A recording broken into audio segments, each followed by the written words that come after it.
Hello Solid Galasto, good morning sa tanan og atay pabagdukan sa inyo ron bagdo class to, big time bagdo class to gyud para karong adlaw November 5, 2025 Miyerkules, sakto ba? Wa bata masipyat, no? So November 5 ta karon. Unya palihog kog share ani sa atong short video dali ra gining mahuman Miyerkules ta karon. Pila ra ni ka seconds, no? Seconds ra man 1 minute. So, naragyan nis mga 90 seconds kining video na to.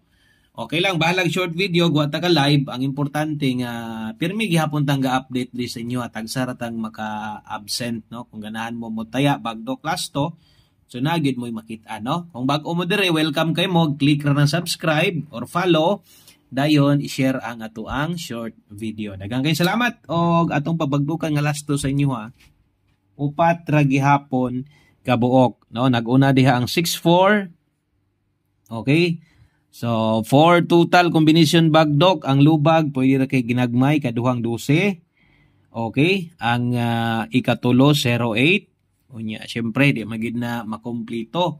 O di na to mapunan diha, di na to maupat. Ang ulahi, dalata diha og 5-3. So, natay 5-3 og 12, 6-4 og 0-8. Daghang kayong salamat. Maayong adlaw sa tanan. Good luck!